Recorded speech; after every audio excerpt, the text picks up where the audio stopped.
Bismillahirrahmanirrahim. Alhamdulillahi rabbil alamin.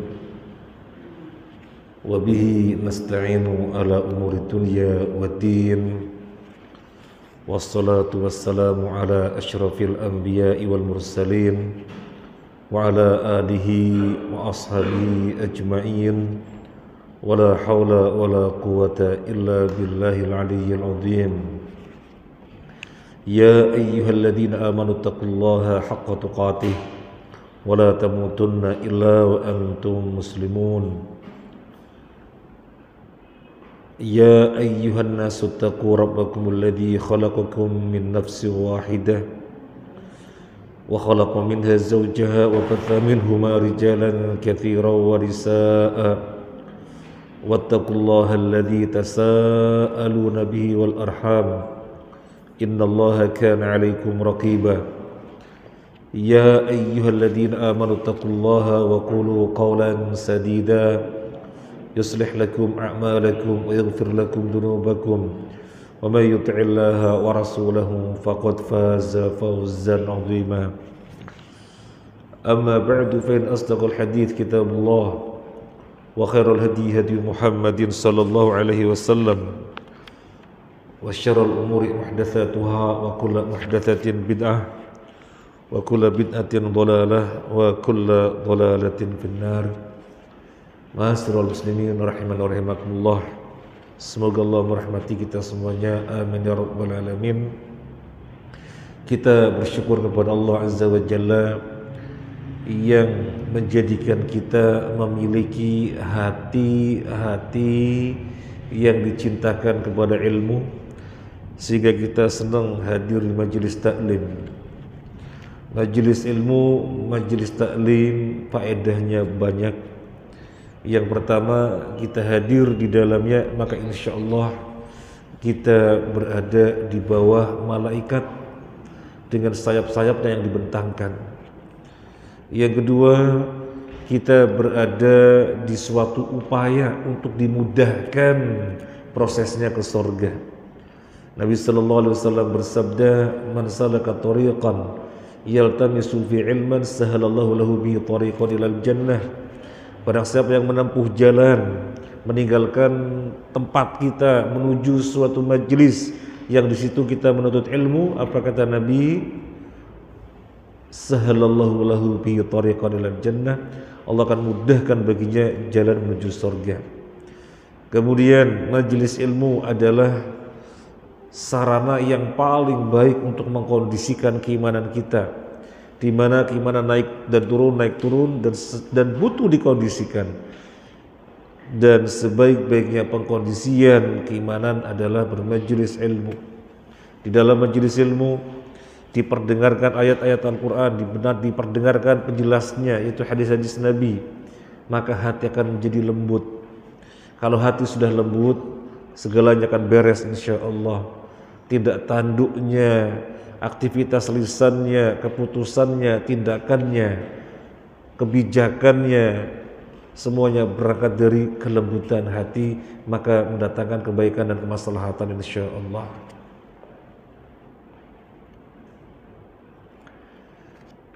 Jadi terlalu banyak faedah-faedah dari majelis ilmu. Maka bersyukurlah kepada Allah ketika Allah menjadikan kita sebagai orang yang memiliki hati-hati yang dicintakan kepada ilmu. Insyaallah kita akan terus thalabul ilmi, tafaqquh fiddin sampai mati. Para jamaah rahiman wa rahimakumullah, ini adalah pertemuan yang ke-11 dari kajian Kitab Tauhid yang ditulis oleh Syekh Muhammad At-Tamimi rahimahullah wa ghafarahullah wa lana wa liwalidina wa li asatidina wa li masyayikhina wa li jamil muslimin wal muslimat, amin ya rabbal alamin. Bedanya, kalau sebelumnya dari 1 sampai 10 dengan online, dan hari ini alhamdulillah offline plus online, maka insyaallah lebih banyak faedahnya insyaallah. Dan kita berharap masing-masing ada bukunya, Kalau misalnya belum, semoga akan datang, karena kita senang sekali ketika kajian benar-benar fokus. Jadi bukan jiping, bukan ngaji kuping, tetapi ngaji habis satu kitab, beralih kitab berikutnya, beralih kitab berikutnya, beralih kitab berikutnya, sehingga banyak kitab yang kita miliki, kita juga bisa murojaah dan bisa dijadikan teladan bagi anak cucu kita. Dulu eyang ngaji, alhamdulillah sekian banyak kitab, banyak kebaikannya. Oh nah, ada terjemahnya. Kalau bisa masing-masing memilikinya.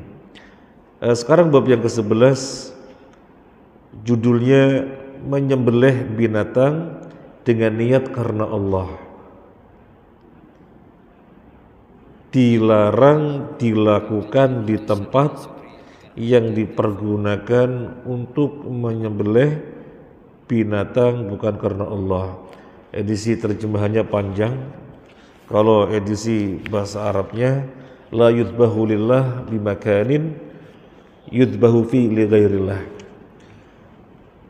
Menyembelihnya benar, binatangnya halal dan disembelih benar karena Allah. Tetapi masalahnya pelaksanaannya di tempat yang di situ digunakan untuk menyembelih binatang yang tidak karena Allah.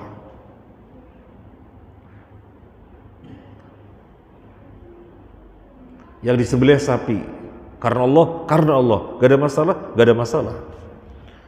Tetapi disembelih di suatu tempat yang di situ digunakan untuk sesajen-sesajen, atau digunakan di tempat yang di situ digunakan untuk menyembelih yang ditujukan bukan karena Allah, menjadi tidak boleh. Ini judulnya. Kita mulai dari surat At-Taubah ayat 107 sampai 108. Mungkin yang nggak ada kitabnya bisa dengan mushaf. Kita akan mengkaji 107 sampai 108. Seperti biasanya kita baca ayatnya, kemudian nanti dibantu dibaca terjemahnya, kemudian kita ambil faedah-faedahnya. A'udzu billahi minasyaitonir rajim. والذين اتخذوا مسجدا ضرارا وكفرا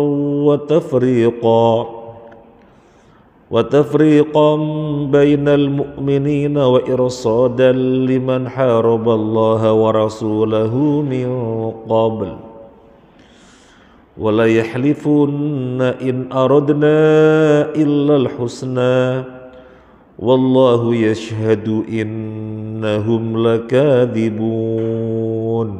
Monggo. Dan di antara orang-orang munafik itu ada orang-orang yang mendirikan masjid untuk menimbulkan kemudaratan pada orang-orang mukmin, untuk kekafiran dan untuk memecah belah antara orang-orang mukmin, serta menunggu kedatangan orang-orang yang telah memerangi Allah dan Rasulnya sejak dahulu.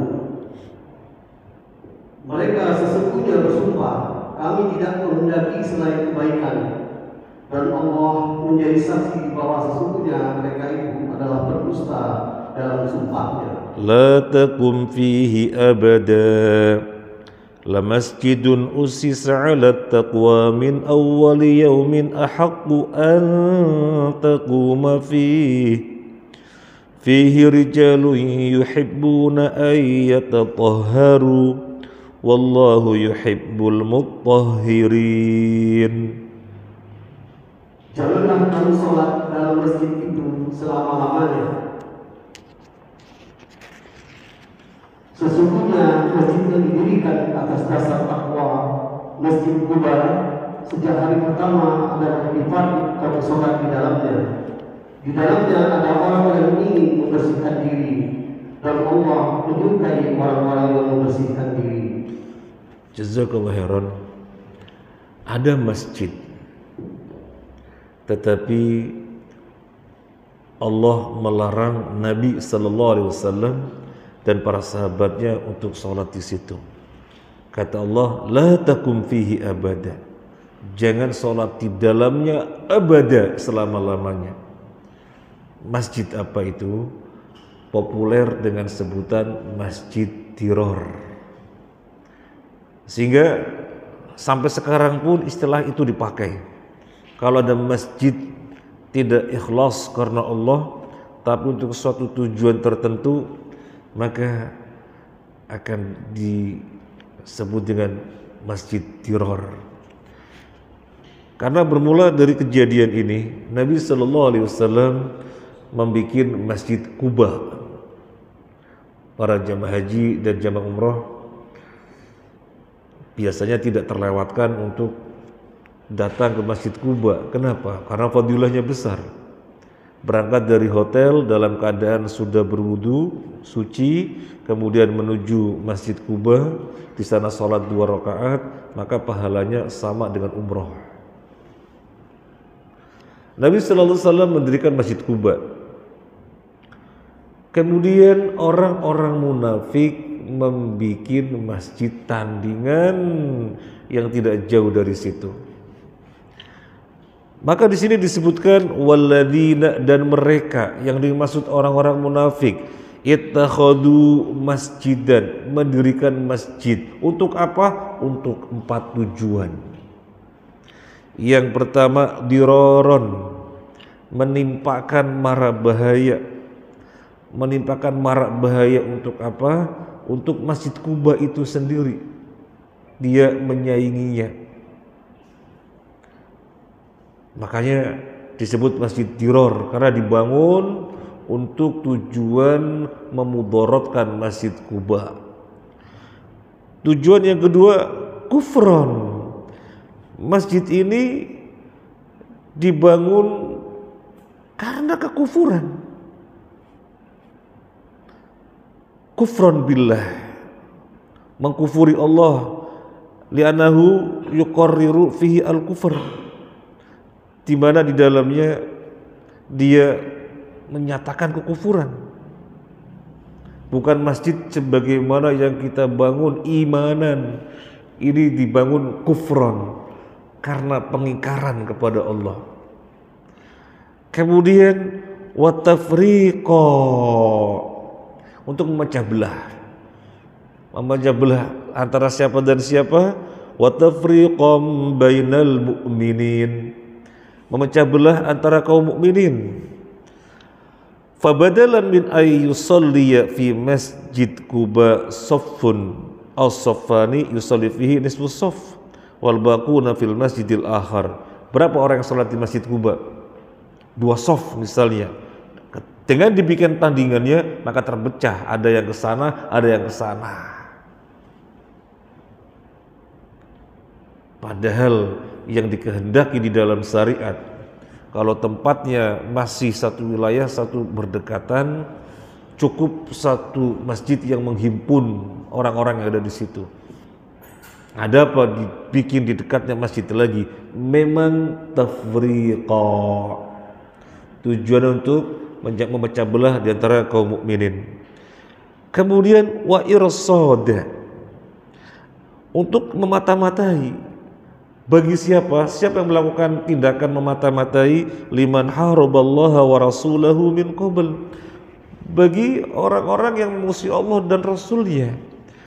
Jadi ada ikatan kerjasama ketika itu antara orang-orang munafik yang ada di Madinah. Ketika di Mekah belum ada orang munafik. Ketika di Mekah belum ada orang munafik. Munafik baru ada ketika di Madinah. Ketika melihat perkembangan kaum muslimin sedemikian rupa semakin kuat dan seterusnya, mereka kemudian terancam keadaannya dan mencari selamat bermuka 2. Nah, mereka orang-orang munafik bekerja sama dengan orang-orang kafir yang berada di Syam. Keduanya ada murasalah, surat menyurat. Bagaimana biar aman ketika butuh pertemuan untuk rapat atau semacamnya? kamuflase berada di masjid, siapa yang akan curiga? Siapa yang akan curiga berada di masjid? Maka Allah menyatakan itu masjid didirikan selain diroron wa kufra wa tafriqan bainal mu'minina juga wa irasada, untuk tempat memata-matai bagi mereka yang memusuhi Allah dan Rasulnya. Ayat ini turun berkenaan dengan suatu ketika mereka orang-orang munafik yang telah mendirikan Masjid Quba, Masjid Diror, datang kepada Nabi sallallahu alaihi wasallam, ya Rasulullah, kami telah mendirikan masjid, ya Rasulullah, rasanya tidak sempurna kalau kau tidak sholat di dalamnya. Apa kata Nabi sallallahu alaihi wasallam? Iya, saya akan sholat di situ, tapi tidak bisa sekarang. Soalnya sekarang saya harus berangkat ke Tabuk. Nabi harus berangkat ke Tabuk dengan para sahabatnya, maka Nabi tidak bisa menyanggupinya sekarang. Tetapi kemudian Allah peringatkan, la takum fihi abada, jangan sholat di dalamnya selama-lamanya. Nabi dikasih tahu, berarti Nabi tidak tahu hakikatnya. Memang Nabi manusia biasa, Nabi tidak tahu perkara gaib. Nabi menyanggupi karena tidak tahu hakikatnya itu sesungguhnya Masjid Diror. Maka Allah kasih tahu apa yang sesungguhnya, apa hakikatnya. Dan kemudian Nabi perintahkan agar masjid itu dibongkar, dihancurkan. Para jamaah rahimani wa rahimakumullah, di dalam ayat ini disebutkan wala yahlifunna in aradna illal husna. Mereka benar-benar bersumpah, kami tidak ada yang kami kehendaki dari semuanya ini mendirikan masjid kecuali kebaikan. Itu wataknya orang munafik, karakternya orang munafik, ringan bersumpah, padahal sumpah palsu.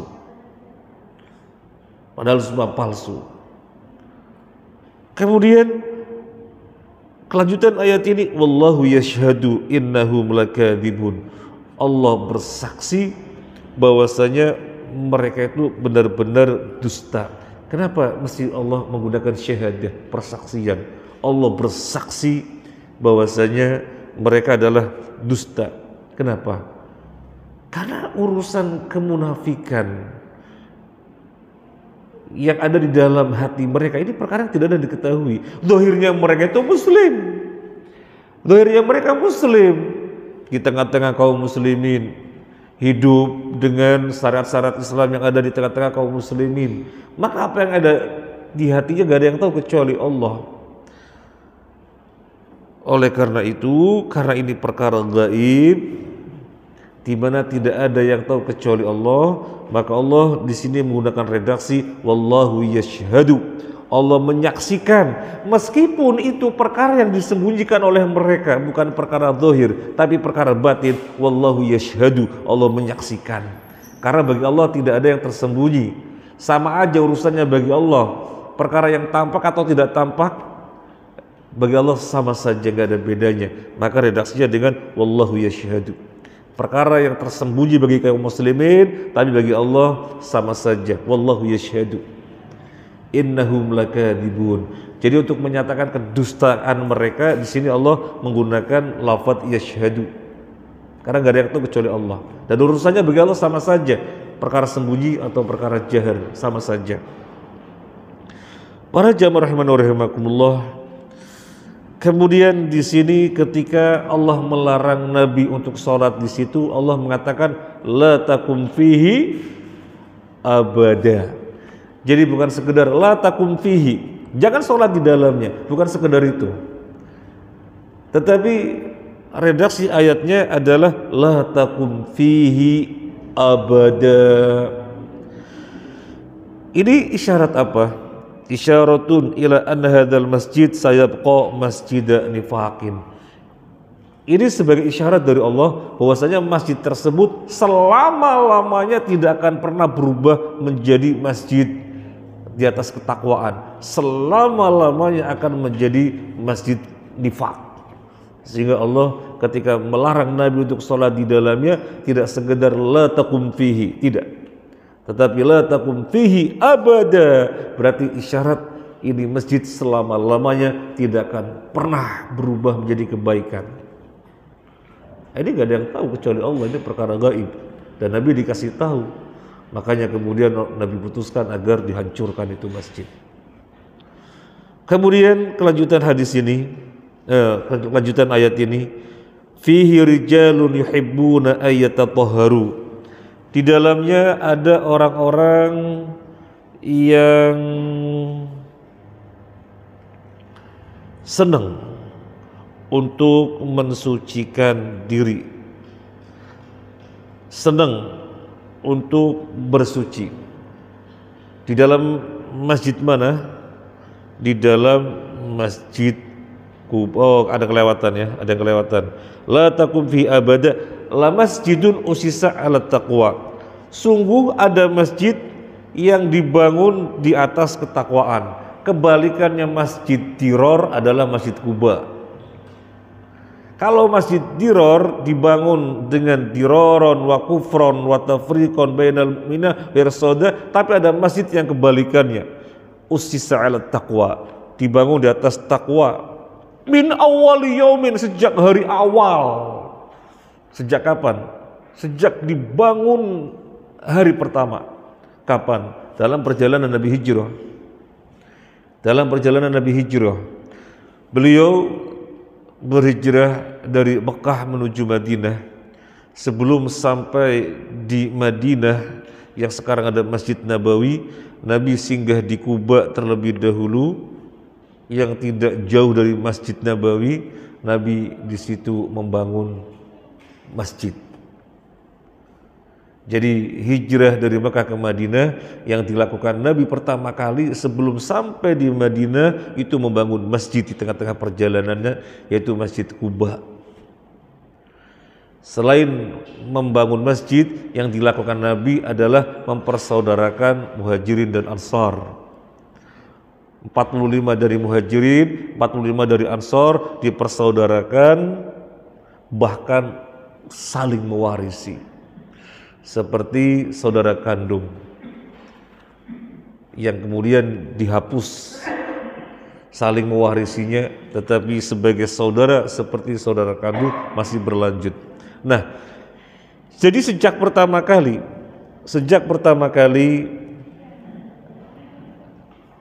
Masjid Kuba dibangun di atas ketakwaan, lain halnya Masjid Dirar. Nah, fihi rijalun yuhibbuna ayyatatahharu. Di dalamnya terdapat orang-orang yang senang toharoh, yang senang bersuci. Bersuci dari apa? Bersuci dari dua macam. Bersuci dari perkara yang sifatnya hissi, dan bersuci dari perkara yang sifatnya maknawi. Yang sifatnya maknawi, mensucikan diri dari kedengkian, mensucikan diri dari kesyirikan. Suci secara hissi, orang Kuba dikenal dengan bersuci yang sempurna. Bagaimana bersuci yang sempurna? Bersuci itu kan ada 3 cara. Ketika kita istinja, mohon maaf, ketika kita cebok, ada 3 cara. Yang pertama, mencukupkan diri dengan air. Yang kedua, mencukupkan diri dengan batu.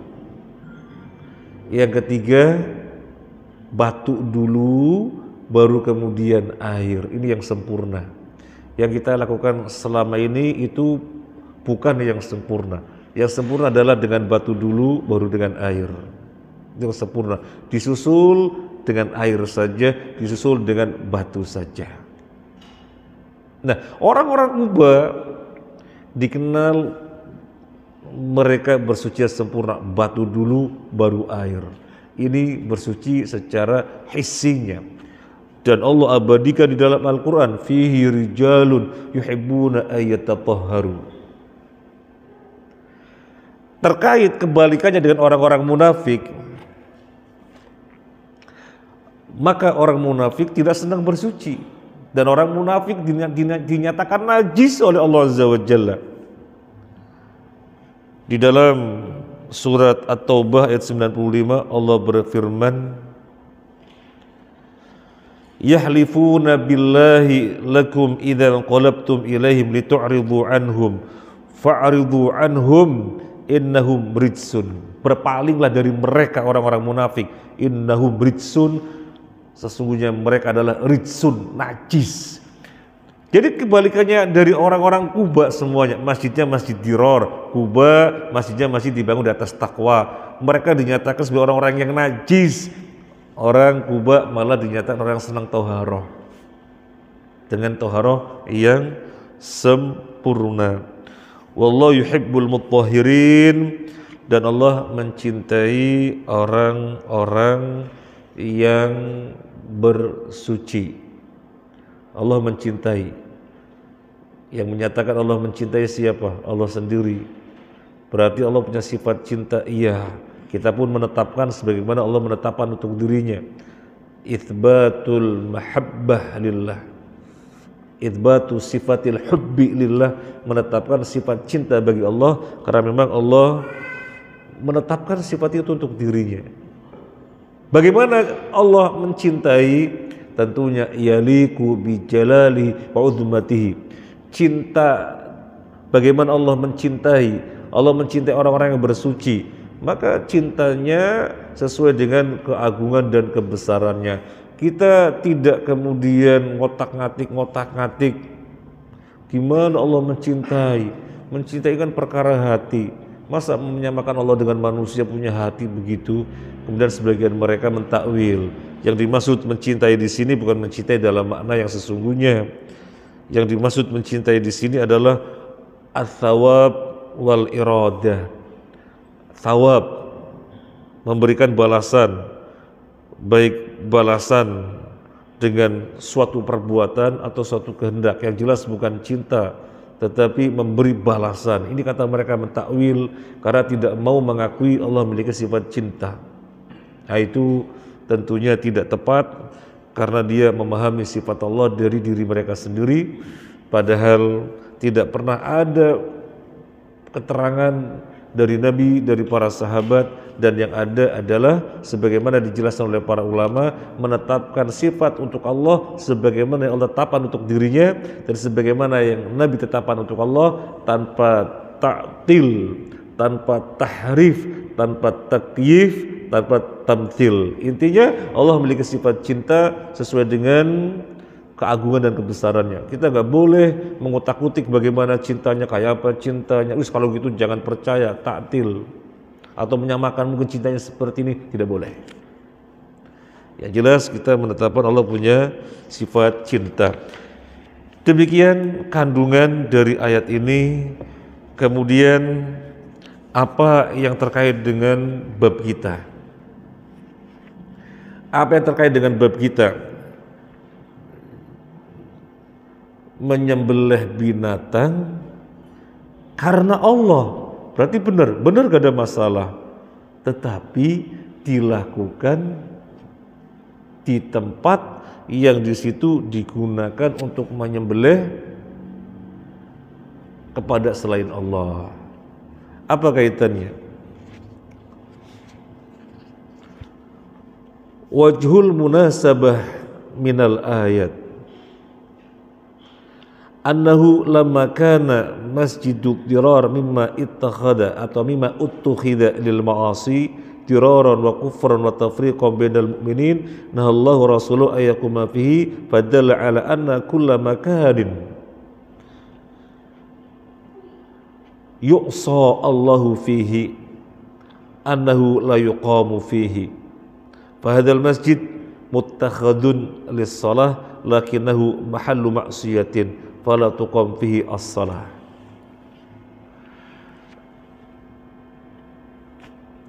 Sisi korelasinya dengan bab kita adalah Masjid Dirar itu didirikan untuk maksiat. 4 perkara tadi, apa saja? Dirar, kufron, tafriqum bainal mu'minin, irsada. Jadi didirikan untuk maksiat. Maka Allah melarang Nabi dan kaum mukminin untuk sholat di dalamnya. Ini menunjukkan bahwasanya setiap tempat yang di situ digunakan untuk bermaksiat kepada Allah tidak boleh digunakan untuk sholat. Sholatan karena Allah, iya sholat karena Allah. Tapi di tempat yang di situ dijadikan maksiat untuk Allah. Masjid untuk sholat, masjid untuk sholat karena Allah. Tetapi itu masjid adalah tempat yang sesungguhnya digunakan untuk maksiat, maka tidak digunakan. Wa kadza law arada insanun ayyadbaha fima yudbahu fi ghairillah kana haraman li'annahu yushabbihu as-shalah fi masjid dirar. Oleh karena itu, jika seseorang ingin menyembelih binatang halal dan tidak ada masalah karena Allah, cuma dilakukan penyembelihannya di tempat yang di situ digunakan untuk penyembelihan kepada selain Allah, maka ada kesamaan, nggak boleh. Menyembelihnya karena Allah, iya menyembelihnya karena Allah. Mungkin kurban, mungkin akikoh karena Allah. Tetapi disembelih di tempat yang di situ digunakan untuk penyembelihan bagi selain Allah, digunakan untuk penyembelihan bagi sesajen Nyi Roro Kidul, digunakan untuk penyembelihan yang kepalanya ditanam ketika bangun jalan tol, yang kepalanya ditanam ketika bangun jembatan, maka tidak boleh kita berkorban, kita berakikoh dilakukan di situ. Mirip atau ada penyerupaan, ada kesamaan sebagaimana Masjid Dirar. Jadi ini wajhul munasabahnya, korelasinya di situ, sehingga ayat ini dinukil oleh muallif rahimahullah taala untuk membahas tema ini. Kemudian para jamaah rahimani wa rahimakumullah, kalau ini bunyi apa? Gak ada masalah. Oke. Kalau ini terkait dengan tempat, demikian juga ada yang terkait dengan waktu. Logikanya sama. Cuma ini terkait dengan tempat, ada yang terkait dengan waktu, logikanya sama, maka dilarang. Apa contohnya? Boleh nggak kita sholat ketika matahari baru terbit atau ketika matahari baru terbenam? Baru terbit atau baru terbenam, boleh apa enggak? Jawabannya tidak boleh. Kenapa tidak boleh? Karena itu adalah dua waktu yang orang-orang kafir menyembah matahari. Mereka yang menyembah matahari melakukan penyembahan di waktu ketika matahari baru muncul dan ketika matahari baru terbenam. Maka karena ini waktu digunakan untuk mereka untuk menyembah matahari, kita dilarang. Loh, kita kan menyembah Allah. Ya betul, gak ada masalah. Tetapi di waktu yang digunakan oleh orang-orang kafir menyembah selain Allah, menjadi waktu yang terlarang. Jadi ini terkait dengan waktu. Adapun yang sedang kita bahas terkait dengan tempat. Nah, kemudian yang berikutnya kita akan melihat hadis Thabit bin Ad-Dhahhak, halaman 44 yang ada bukunya. Kita bacakan. Nadara rajulun ayyan hara ibilan bi buanah fasa'ala nabiyya sallallahu alaihi wasallam faqala hal fiha wathanun min awthanil jahiliyah yu'bad qalu la qal fahal kana fiha 'idun min a'yadihim qalu la faqala Rasulullah sallallahu alaihi wasallam aufi binadrika fa innahu la wafa'a li nadrin fi ma'siyatillah wala fima la yamliku ibnu Adam.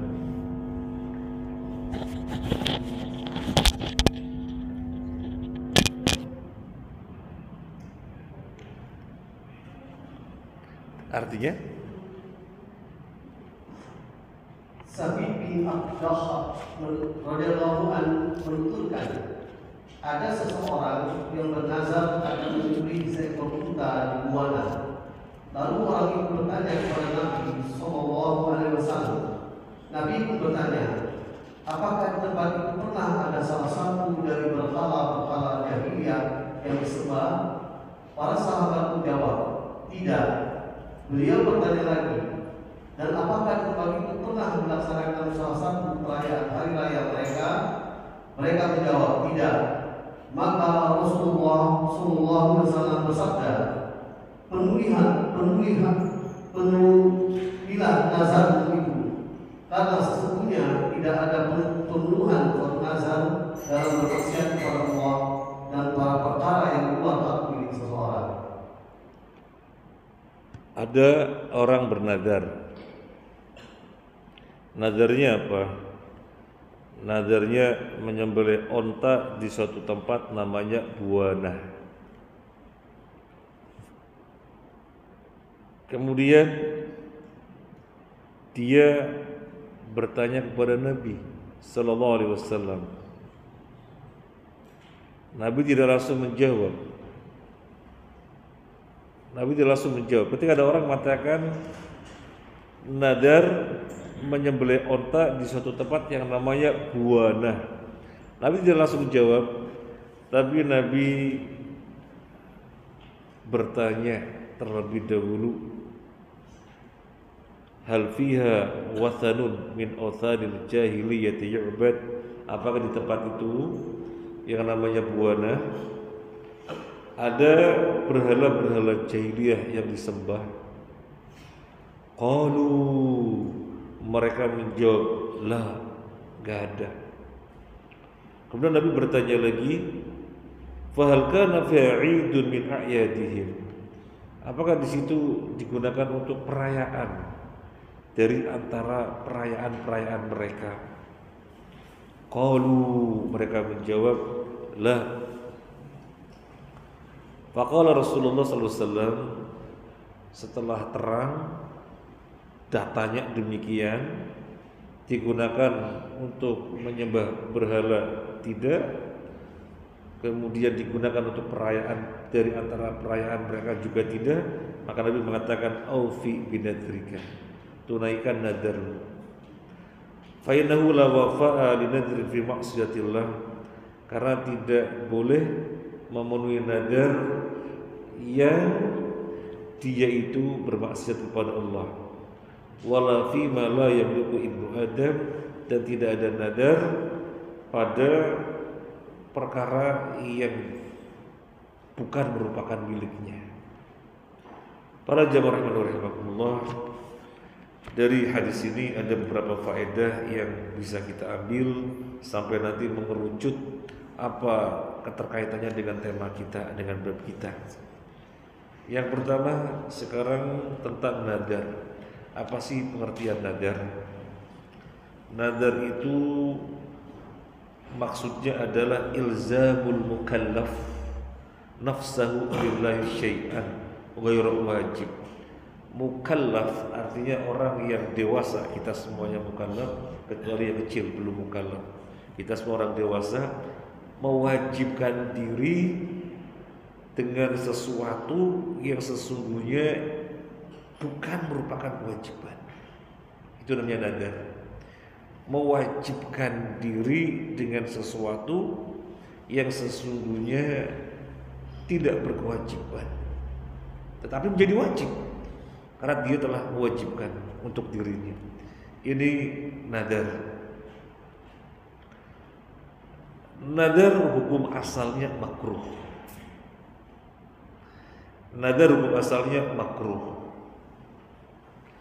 Bal inna ba'dhu ahli ilmi yamilu ila tahrimihi. Bahkan sebagian ahli ilmu mengatakan hukum nadar itu haram.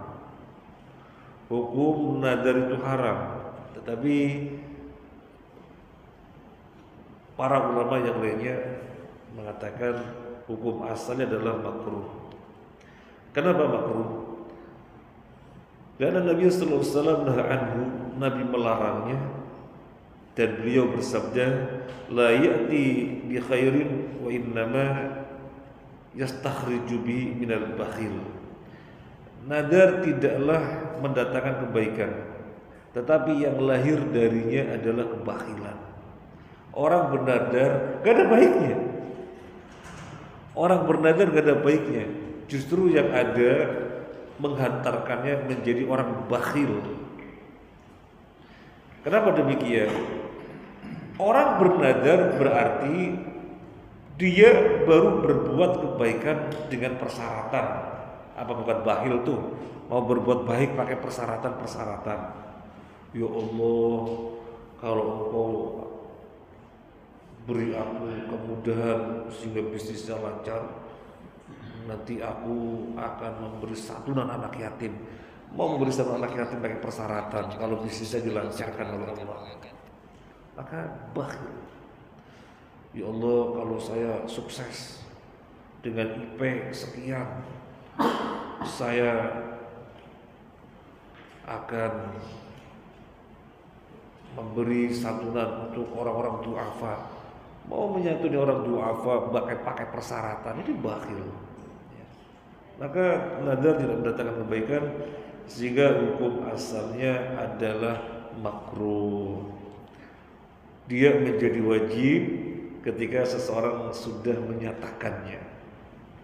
Ketika orang belum menyatakannya, itu makruh, maka jangan diambil. Itu makruh, jangan diambil. Berarti gak usah nadar, makruh. Tapi kemudian ketika seseorang mengambilnya, hukumnya menjadi wajib. Dan Al-Quran menyatakan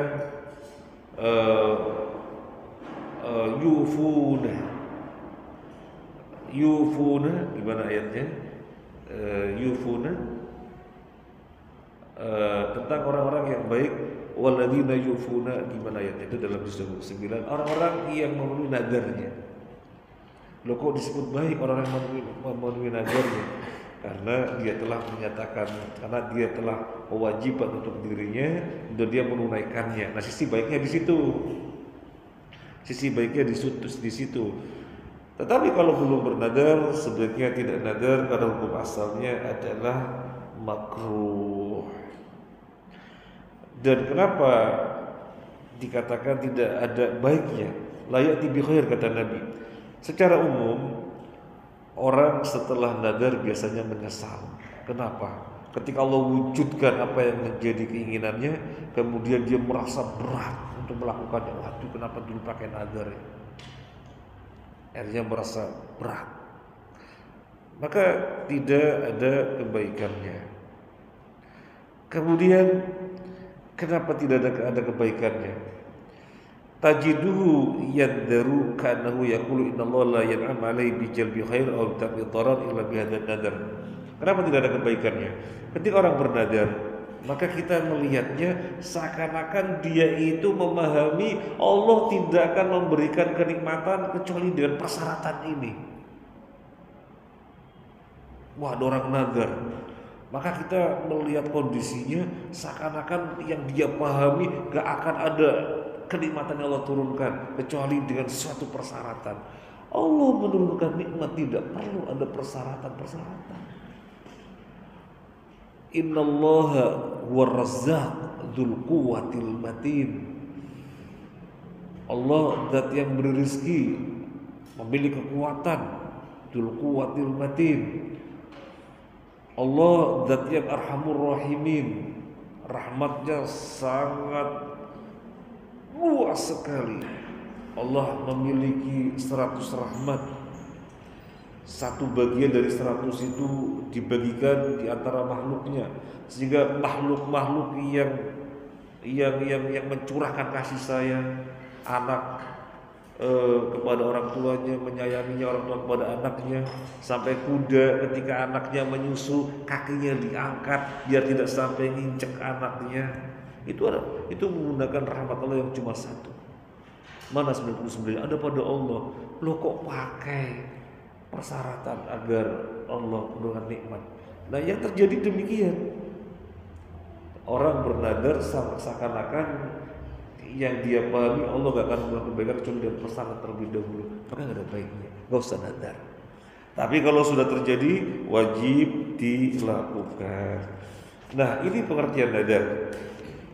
Seseorang bernadar untuk menyembelih onta, sudah terjadi nadar.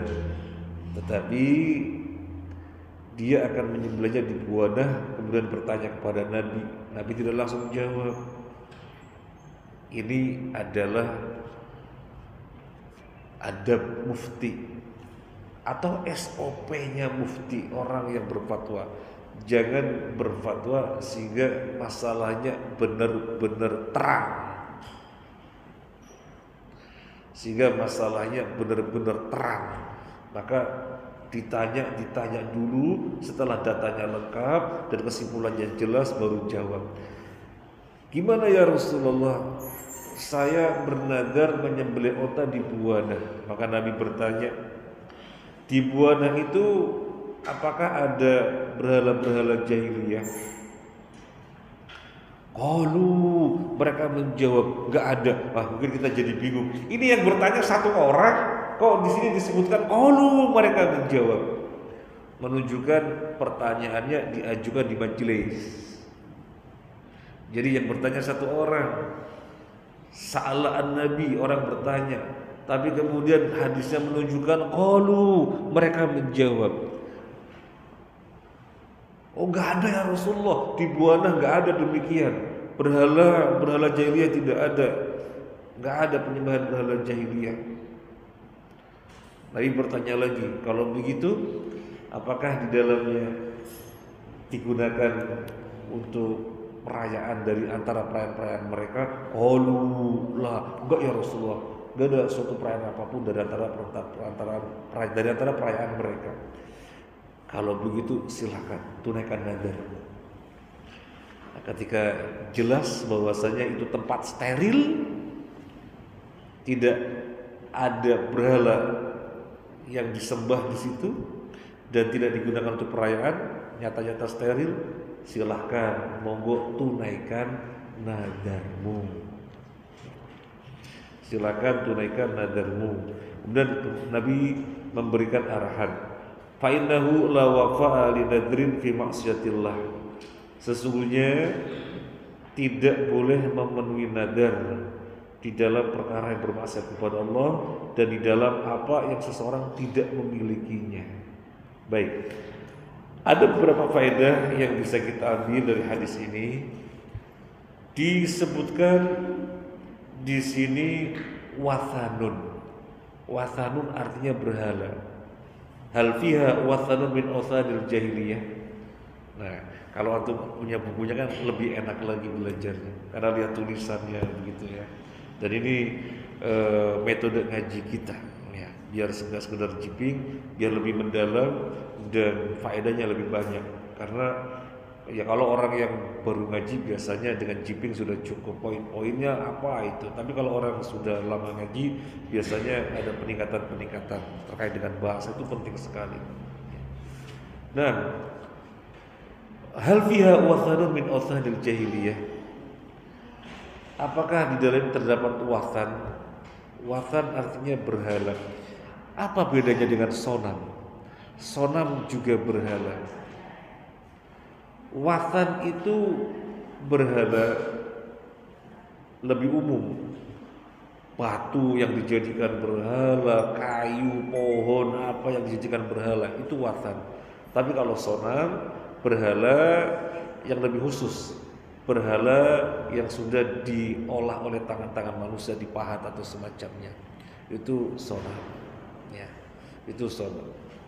Tapi intinya baik wathan ataupun sonam itu berhala. Kemudian di sini ada kata-kata al-jahiliyah. Apakah di dalamnya ada berhala-berhala jahiliyah? Memang ada berhala yang bukan jahiliyah. Jadi kan muncul pertanyaan semacam itu. Kenapa Nabi mengatakan hal fiha wathanun min awthanil jahiliyah? Bukan berhala itu tidak kebodohan, semua berhala kebodohan. Sama seperti ini. Ada nggak masjid yang bukan rumah Allah? Kenapa sampai Allah menyebutkan masjid Allah, penisbatan masjid kepada Allah? Innama ya'muru masajidallahi man amana billahi wal yawmil akhir aqama sholata wa ata zakata wa lam yakhsha illallah fa ulaika yakunu minal muhtadin. Kemudian penisbatan onta kepada Allah. Memang ada onta yang tidak diciptakan oleh Allah. Semua onta ciptaan Allah. Tapi kemudian ontanya Nabi Saleh dinisbatan kepada Allah, naqatallah. Di situ ada makna tersendiri. Masajidallah, pada seluruh masjid dalam masjid Allah, menunjukkan tingginya nilai tempat yang namanya masjid. Makanya dinisbatan kepada Allah. Demikian pula naqatallah. Ini ontak secara khusus tersendiri, jangan macam-macam. Kaum Tsamud jangan macam-macam sama ontak ini. Ini onta dinisbatan kepada Allah. Kalau kalian macam-macam pada onta ini, maka kalian akan diadab. Dan kemudian mereka nyata-nyata macam-macam disembelih itu onta, maka mereka pun diadab. Nah, sekarang berhala awthanal jahiliyah, hal fiha wathanun min awthanil jahiliyah. Arab yang namanya berhala yang perkara jahiliyah. Nah, di sini untuk menegaskan bahwasanya ini adalah kebodohan besar. Di situ ada makna kebodohan besar. Berhala berupa pohon, berupa batu kau disembah. Nah, di situ ada makna itu. Nah, kemudian ketika mereka mengatakan tidak ada, Nabi balik bertanya, apakah digunakan untuk Id? Mereka juga mengatakan tidak ada. Nah, yang pertama, apakah ada penyembahan? Yang kedua, apakah digunakan untuk Id? Ini dua perkara yang berbeda. Ketika Nabi bertanya, apakah ada penyembahan? Penyembahan itu perkara kesyirikan. Apakah di situ ada perayaan? Perayaan bukan perkara kesyirikan, tetapi perayaan adalah perkara yang bisa menghantarkan kepada kesyirikan. Jadi Nabi sebut objeknya yang merupakan syirik, dan Nabi juga tanya perkara yang bisa mendarat kepada kesyirikan. Jadi bukan syiriknya itu sendiri yang terlarang, tetapi perkara yang bisa menghantarkan kepada kesyirikan juga ternyata Nabi perhatikan sedemikian rupa. Sehingga masalah kuburan ini sekedar sholat dan gak ada kesyirikan, murni karena Allah. Cuma dilakukan di kuburan, yaitu yang menjadi perhatian Nabi. Bukan kesyirikannya itu sudah pasti, tetapi perkara yang menghantarkan kepada kesyirikan, Nabi tutup pintunya rapat-rapat. Karena Nabi tidak saja perhatian kepada sesuatu perkara yang memang dilarang, tetapi wasilah yang menghantarkannya juga dilarang. Tutup rapat-rapat. Sedud dari'ah, tindakan antisipatif biar jangan sampai terjadi. Sama seperti ini, salaman sama orang tua kok nggak boleh. Barangkali kalau salaman sama-sama muda ada strumnya, kan begitu ya, ngetrum. Nah ini sama orang tua nggak ada strumnya, masa nggak boleh juga? Iya, syariat tidak membedakan tua atau muda. Yang jelas kalau bukan mahram tidak boleh salaman. Apa iya sih kemudian terjadi zina? Zina itu perkara jelas haram. Perhatian syariat bukan perkara yang nyata-nyata jelas hukumnya, tetapi perkara yang menghantarkan kepadanya juga memiliki hukum yang sama. Memiliki hukum yang sama. Nah, ini faedah bisa diambil dari hadis ini, di mana yang pertama Nabi bertanya tentang apakah di situ digunakan untuk kesyirikan? Tidak. Nah, Nabi bertanya apakah ada di situ perkara yang merupakan wasilah kepada kesyirikan? Perkara kesyirikan berupa korban, berupa penyembahan kepada selain Allah. Wasilahnya berupa perayaan itu mengantar pada kesyirikan. Ketika dijawab dua-duanya tidak ada, baik yang nyata-nyata kesyirikan ataupun sarananya, wasilahnya, dua-duanya enggak ada. Nah, kalau tidak ada, maka silakan tunaikan nadar. Kemudian para jamaah rahimani wa rahimakumullah, kita perhatikan hadis ini. Nabi mempersilahkan orang menyembelih onta karena dia kan nadarnya dengan menyembelih onta di buana. Nabi mempersilahkan setelah jelas di situ tidak ada penggunaan untuk kesyirikan atau tidak digunakan wasilah untuk kesyirikan. Ini sesuai dengan judul kita. Tidak boleh menyembelih binatang karena Allah, tetapi dilakukan di tempat yang digunakan untuk penyembelihan kepada selain Allah. Jadi sudah sesuai dengan judul. Kemudian faedah yang lainnya yang bisa kita ambil tentang macam-macam nadar. Tentang macam-macam nadar, aqsamun nadar, macam-macam nadar. Ibu bisa menangkap kajian ini karena kajian ini sangat serius gitu ya. Serius sekali, butuh fokus gitu ya. Sangat serius sekali. Nah, macam-macam nadar. Al-awwal, yang pertama, ma yajibu al-wafa'u bihi wa nadru ta'ah. Yang pertama, nadar yang wajib ditunaikan, yaitu nadar ketaatan. Bernadar membangun masjid kalau sakitnya sembuh, ya karena sudah dilakukan ya wajib, dan membangun masjid untuk ketaatan. Bernadar akan mewakafkan sebagian rumahnya karena rumahnya banyak gitu ya, mewakafkan sebagian rumahnya kalau anaknya lulus jadi dokter misalnya, kemudian lulus benar jadi dokter, dia wajib menunaikannya. Kenapa? Karena mewakafkan rumah itu perkara kebaikan. Jadi nadar ketaatan wajib dipenuhi.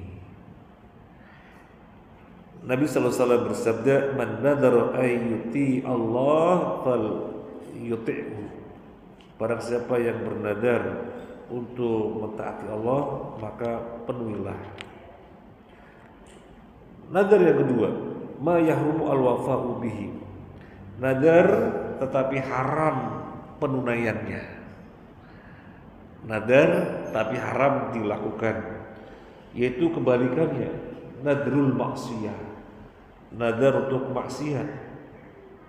Nabi sallallahu alaihi wasallam bersabda, "Wa man nadara ay ya'siyallaha fala ya'si." Orang yang bernadar untuk bermaksiat kepada Allah, maka janganlah dia bermaksiat, kepadanya. Artinya jangan ditunaikan. Jangan ditunaikan.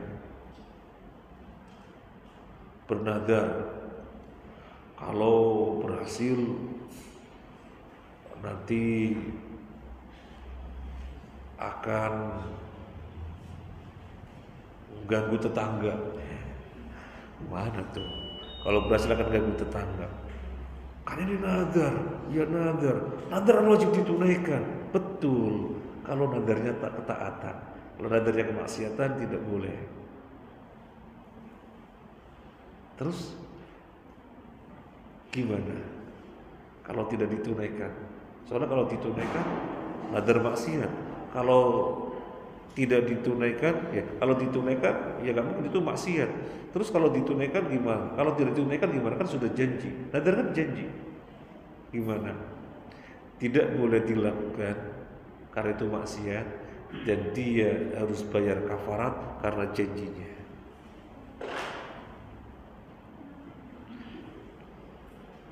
Sama seperti orang yang melakukan zihar kepada istrinya. Artinya dia bersumpah untuk tidak menyentuh istrinya, bersumpah untuk tidak menggauli istrinya. Ajib, istri kan halal, istri itu halal. Orang yang punyanya satu pengen dua kok, yang dua pengen tiga, tiga pengen empat, halal. Tapi ada orang bersumpah tidak akan menyentuh istrinya. Ajib, yang ada masalah misalnya, maka dia harus membatalkan. Tapi karena dia sudah bersumpah, dia mesti bayar kafarat. Jadi seperti itu. Nah, sekarang yang ketiga, mayajri majrul yamin, nadar yang sama seperti sumpah. Jadi bersumpah. Kalau nadar itu apa bedanya dengan sumpah? Nadar itu ada sesuatu yang diinginkan, sehingga kalau terpenuhi dia akan memenuhi persyaratan, itu nadar. Kalau sumpah tidak ada sesuatu yang terikat, terus bersumpah saja. Nah, sama saja. Maksudnya sama saja, ada nadar yang secara hukum sama seperti sumpah. Sehingga kalau dia tidak menunaikannya, bayar kafarat sumpah. Bayar kafarat sumpah. Misalnya apa? Seorang bersumpah untuk apa? Misalnya orang bernadar untuk apa? Nadar untuk memakai baju. Saya bernadar untuk memakai baju. Apa nadar memakai baju? Setiap hari kita sudah pakai baju. Itu sama kayak sumpah gitu ya. Sama kayak sumpah hukumnya. Maka kalau dia tidak memakai baju, dia terkena kafarah sumpah. Kafarah sumpah dalam surat Al-Maidah ayat 89 itu berupa memberi makan 10 orang miskin, atau memberi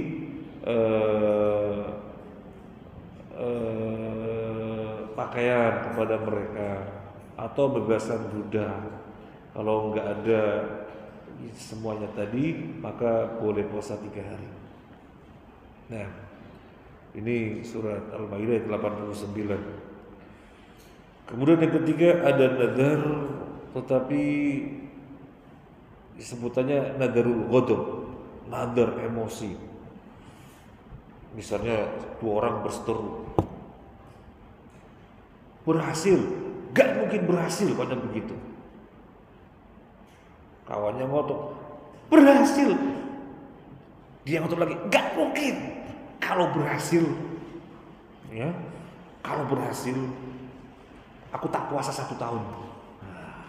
Marah. Ya. Jadi nadar dilakukan oleh orang yang marah. Kawannya bilang berhasil, soalnya data-datanya sudah lengkap.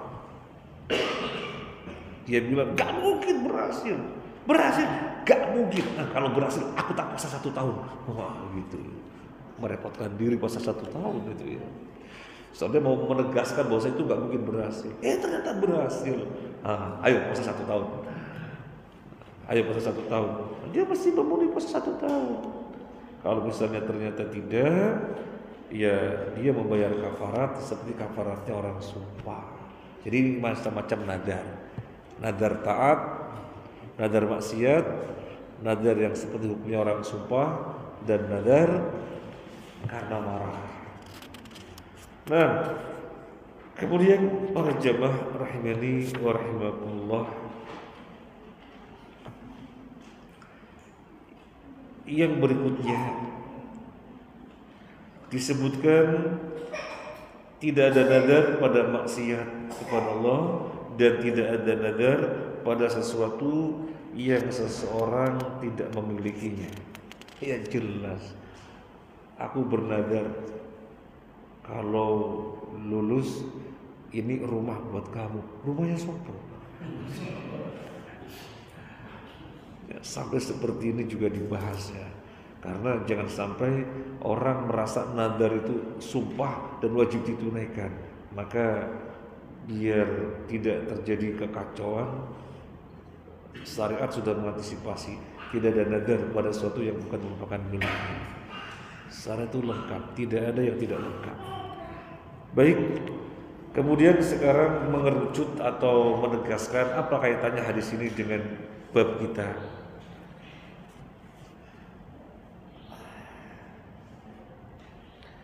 Annahu la yudbahu bi makanin yudbahu fi li ghairillah wa huwa masaqul muallif min ajlihi wal hikmatin min dzalika ma yali. Tidak boleh menyembelih binatang karena Allah di tempat yang digunakan untuk menyembelih kepada selain Allah, karena ada beberapa hikmah. Al-awwal, yang pertama, annahu yuaddi ila tasyabbuh bil kufar. Yang pertama akan menghantarkan tasyabbuh kepada orang kafir. Ini tempat digunakan untuk penyembelihan binatang-binatang sesajen. Kalau kita melakukannya di situ, berarti kita berbuat sesuatu yang menyerupai mereka. Meskipun secara hakikat tidak sama. Mereka untuk Nyi Roro Kidul, untuk Nyi Roro Jonggrang, dan Roro-Roro yang lainnya. Ya. Tetapi ini untuk Allah, iya betul. Secara hakikat tidak sama, tapi menyerupai. Soalnya itu menyembelih di tempat yang sama, maka akan mengantarkan kepada tasyabbuh bil kufar. Enggak boleh. Ini hikmah yang pertama. Artinya yang kedua, annahu yuaddi ila al-ightirar bi hadzal fi'l, di anna man ra'aka tadbahu bi makanin yadbahu fihi al-musyrikun dhanna anna fi'l al-musyrikin jaiz. Yang kedua, ada hikmah bisa melahirkan kesimpulan salah paham. Anda orang berilmu, antum orang berilmu, alhamdulillah, karena antum ahli ngaji, antum dekat dengan majelis taklim, tetangga antum suka-suka bertanya kepada antum, konsultasi kepada antum. Kemudian antum melakukan penyembelihan korban di tempat yang orang menyembelih untuk sesajen, maka bisa mendatangkan fitnah. Oh, berarti boleh toh. Padahal hukumnya kan tidak boleh. Jadi akhirnya ada kesalahan. Akhirnya dipahami bahwasanya yang demikian, bahwasanya bukan sekedar itu, bahwasanya yang dilakukan oleh orang kafir selama ini adalah boleh. Yang dilakukan oleh mereka orang-orang yang sesajen berarti boleh. Soalnya Anda juga menyembelihnya di situ. Jadi akan salah paham. Oh, berarti yang dilakukan oleh mereka selama ini benar. Nyembelih kerbau, kepalanya diarungkan di laut selatan. Nyembelih kerbau ditanam untuk bangun jalan tol, untuk bikin bruk jembatan. Oh, berarti perbuatan mereka betul. Kesimpulan betul karena antum melakukannya di situ. Nah, ini hikmah yang kedua. Kemudian hikmah yang ketiga, ats-tsalits, anna haula'il musyrikin sawfa yaqul ala fi'lihim idza ra'au man yaf'alu mithlahum. Orang berbuat demikian, menyembelih karena Allah, tetapi di tempat yang di situ digunakan untuk sesajen, penyembelihan kepada selain Allah, akan menguatkan mereka. Kenapa menguatkan mereka? Karena ketika mereka melihat antum berbuat demikian, berbuat seperti mereka, maka akan menguatkan tindakan mereka. Karena sekarang kan kita justifikasi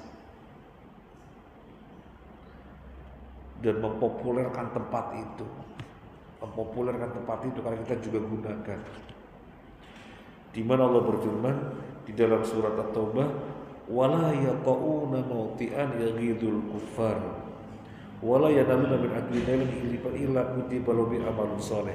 Tidaklah mereka menginjak tempat yang menjadikan orang kafir marah, dan tidak pula menimpakan sesuatu kepada orang kafir, melainkan dicatat sebagai amal soleh. Amal soleh, kalau kita menginjak tempatnya orang kafir sehingga mereka marah, itu amal soleh.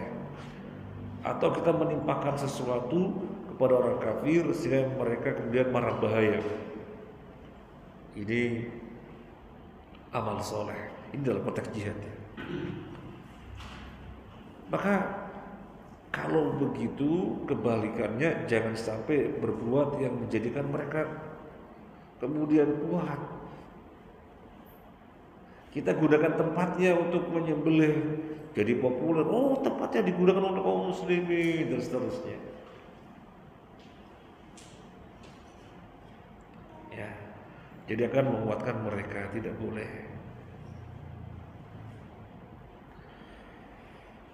Ini yang bisa kita bahas.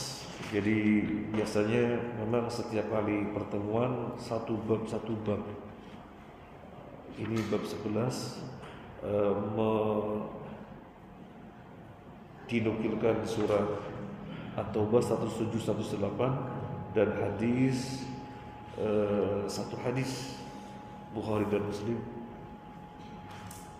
Tetapi insya Allah sudah jelas, meskipun hanya dinukilkan 2 nas Al-Quran dan 1 hadis. Biasanya saya kembalikan kepada Master of Ceremony. Ustaz Ramdhani. Tafadhol. Belum ada pertanyaan. Nah, berarti yang di forum ya. Monggo barangkali ada yang mau menambahkan. Masalahnya mau menambahkan. Oke. Bagaimana hukum sholat di masjid yang sebelah masjidnya ada kuburan yang sering digunakan untuk acara halal berkah? Sholat di masjid, di sampingnya ada masjid. Masjid di sampingnya masjid. Masjid di samping ada kuburan. Ya. Masjid di sampingnya ada kuburan. Apakah kuburan itu masih satu komplek dengan masjid atau masjidnya satu komplek dengan kuburan? Kalau masih satu komplek tidak boleh. Kalau masih satu komplek tidak boleh, karena berarti masjid menyatu dengan kuburan. Nah, kemudian jika yang dimaksud kuburan itu sering digunakan untuk halal berkah, tambah nggak boleh lagi. Wong tidak ada itu yang halal berkah atau apa, tetapi menyatu satu komplek tidak boleh, apalagi digunakan untuk halal berkah. Ya. Tapi kalau kemudian yang dimaksud tidak menyatu, tidak bersatu, masjid di dekat kuburan, jadi tidak menyatu, ya, mungkin dipisahkan oleh jalan dan yang lainnya. Berarti kita sholat di tempat yang benar. Urusan dekat kan bukan di tempat itu. Dimana yang dibahas di sini adalah menyembelih binatang karena Allah di tempat yang digunakan untuk menyembelih bagi selain Allah. Nah, jadi gak ada masalah. Allah alam. Ada lagi? Oh, dari chat dulu. Oh, dari terus ya monggo. Kalau larangan padidilan apakah mengakibatkan hasil sembelihannya atau hanya dosa pelakunya? Kedua, kita kan diberi fasilitas oleh LPH. Pemerintah kasih tempat untuk penyembelihan. Di sini tuh macam-macam modelnya. Bahkan babi pun disembelih di situ. Satu area dalam satu lingkungan LPH. Kemudian model penyembelihannya juga macam-macam. Bahkan ada yang menampung darah diambil. Lepas itu untuk apa? Tapi itulah yang kita konsumsi selama ini. Sapi itu kan disembelih di LPH. Apakah ini termasuk dalam kemaksiatan kepada Allah atau gimana? Yang pertama, bagaimana sesembelihan yang dilakukan di tempat yang digunakan untuk menyembelih kepada selain Allah itu ya. Kan secara hukum tidak boleh, jelas tidak boleh. Tapi sekarang gimana hukum sesembelihannya? Halal dimakan apa enggak, kan begitu ya? Halal dimakan apa enggak?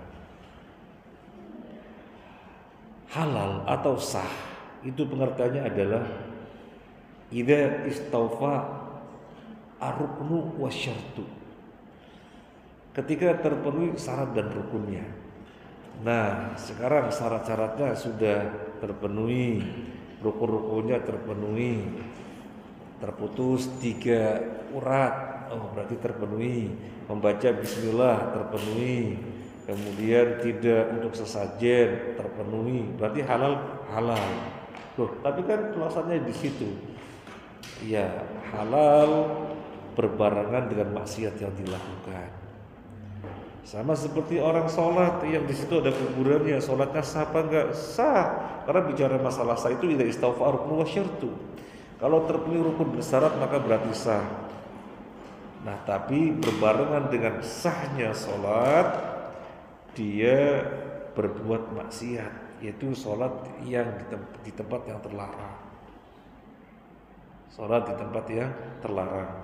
Makanya di dalam athar sahabat disebutkan para sahabat sholat, setelah sholat selesai di situ ada kuburan. Kemudian orang-orang wah kuburan, tapi mereka tidak mengulangi sholatnya. Artinya sholatnya sah, tidak ada masalah. Adapun ini karena ketidaktahuan. Seandainya orang tahu dan sholat di situ, ya sah sholatnya bersama dengan kemaksiatan yang diperbuatnya. Nah, kemudian yang kedua menyembelih di RPH. Ya. Menyembelih di RPH. Apakah satu tempat benar-benar sapi di situ, babi di situ, anjing di situ? Kalau satu ruangan ada petak-petaknya. Ada petak-petaknya. Satu ruangan. Ya. Jadi dalam satu tempat namanya penyembelihan hewan itu ya, penyembelihan hewan. Sapi, kambing di sini, kemudian babi di sana gitu ya. Ya nggak ada masalah. Ya. Karena yang diantisipasi adalah bercampurnya najisnya itu gitu ya. Kalau seperti itu nggak ada masalah gitu. Nah, tidak ada masalah. Tetapi ya yang selamat ya kalau memang kenyataannya demikian ya janganlah. Ya, yang lebih selamat ya. Kenyataannya demikian ya janganlah. Emangnya nggak ada tempatnya. Emangnya nggak ada tempat. Banyak tempat kok. Kecuali memang benar-benar nggak ada tempat. Seperti di sebuah negara malah termasuk pelanggaran kalau menyembelih tidak di tempat khusus yang namanya RPH itu, termasuk pelanggaran dan kena sanksi. Nah kalau kita kan nggak kena sanksi, kalang anyar tambah luas itu aja sembelih gitu ya, nggak usah ke RPH. Ya. Nah, Allah dari ini. Bagaimana hukum menyembelih hewan di bekas 9 Ahlul Bidah? Di bekasnya apa? Yang menyembelihnya Ahlul Bidah, boleh nggak itu? Oh, Ahlul Bidah biasa menyembelih di situ. Kemudian kita menyembelih di situ, ya nggak ada masalah. Nggak ada masalah. Ya. Wah, itu biasa digunakan menyembelih orang yang melakukan bidah ini gitu ya. Berarti kita nggak boleh di situ, nggak ada masalah. Ya. Urusan dia dengan kebidahnya urusan dia. Adapun kita menyembelih di tempat itu penyembelihan bukan untuk penyembelihan sesajen. Kan menyembelih halal, cuma yang dilakukan oleh mereka gitu kan, oleh ahli bidah. Ya. Kecuali ahli bidahnya memang dia menyembelih untuk bahasa apa yang ada di kuburan gitu ya, menyembelih diperuntukkan untuk membahas siapa ya, berarti menyembelih untuk selain Allah. Kalau begitu sesuai dengan judul ini nggak boleh. Tetapi kalau memang nyembelih murni karena Allah tetapi dia adalah ahli bid'ah, ya nggak ada masalah, nggak ada masalah. Nah,